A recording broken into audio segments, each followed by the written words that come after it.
Africa is not cursed, but we are at the bottom of a global economy because of repeated avoidable mistakes. We have the people, we have the land, and we have the resources. So why are we still behind? This is not a pity party, but until we stop lying to ourselves, abandon dead ideologies, and fix our thinking, we will keep spinning in circles. This video is a wake-up call.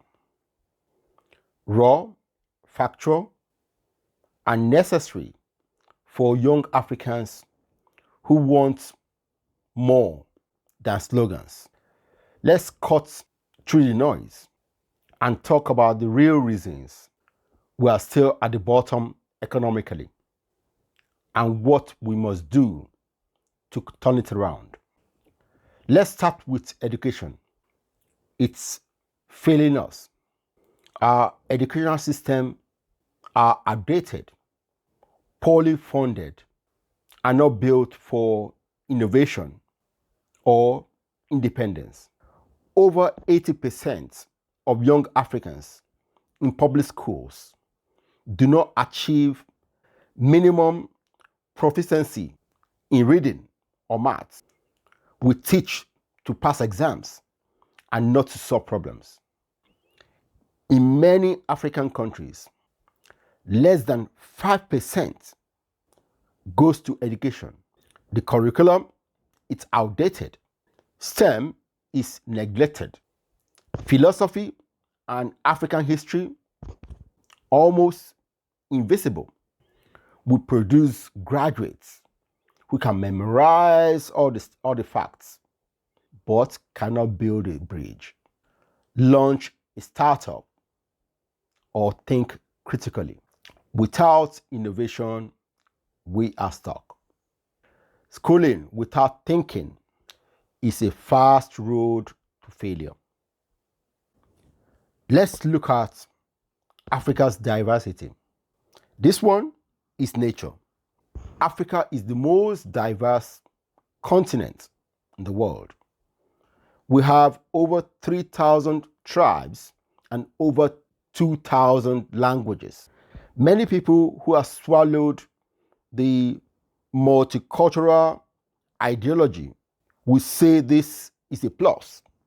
Well, diversity is a strength with beings that take only what they need at the moment and give out anything they don't need in a symbiotic relationship with the environment. Unfortunately, this is not how human beings are. We take what we need at the moment, and then we take the ones we use tomorrow and day after tomorrow, and then we take extra for the members of our family and for the members of our extended family and for our friends. This is the nature of human beings, and this is the beginning of tribalism. In Africa, elections are often tribal contests. Government appointments must be ethnically balanced. Civil wars are fueled by old-time grudges, which people carry over. Unity across tribes and countries is still a big, long dream. For human beings, working to benefit people outside our tribal cycles is a conscious decision based on shared values and principles. Our leaders need to develop and teach these values and principles to our youths so that they will begin to overcome their ethnic, tribal tendencies and join a larger a more inclusive community of nationhood. This kind of integration takes time. So we need to start. The earlier we do that, the quicker we get there. Currently, in Africa, every country is on its own. Until we start thinking together and working together, we will continue being picked apart like crumbs. This one is a tough one. We are not honest to ourselves. We are emotionally attached to fantasies. We blame the West, the past, and we blame each other. However, when we look deeper, we find the corrupt politicians that we voted for and their bad policies that we tolerate, and the culture that discourages asking difficult questions. We claim to be proud, but shame and demoralize anyone who dares to point out our flaws. That is not pride. That is delusion. Truth hurts, but lies kill progress. You cannot fix anything you fail to admit is broken.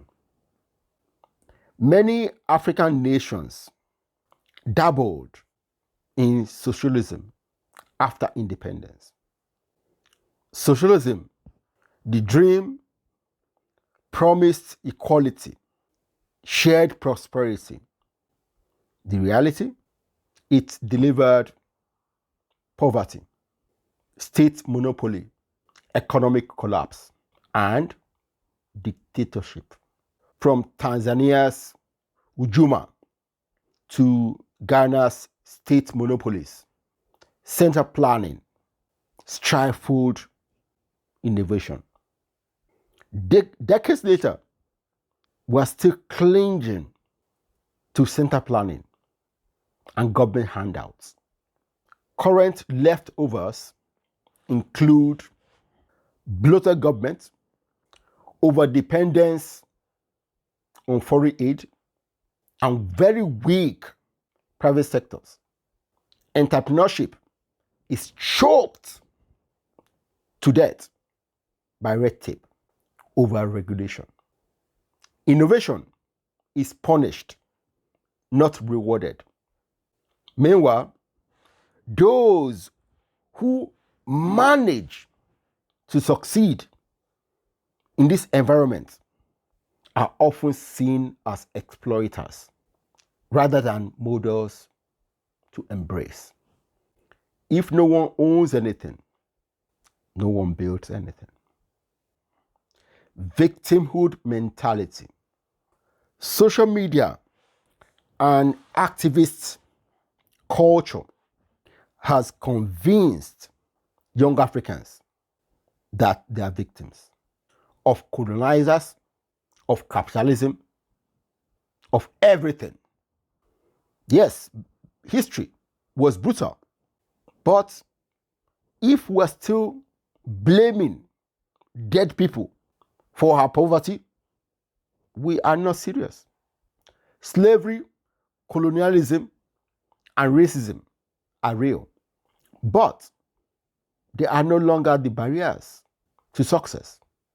Victimhood kills personal agency. And without agency, we're just waiting for someone to save us. We cannot build a future by crying about the past.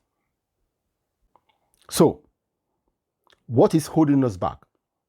A broken educational system, tribalism, lying to ourselves, failed ideologies, and a mindset that says we are helpless. But here's the truth. We are not helpless. We are just misled. Let's just stop making excuses and start building. It begins with you. If you like this video, give it a thumbs up, share with someone, comment your thoughts, and think big for Africa.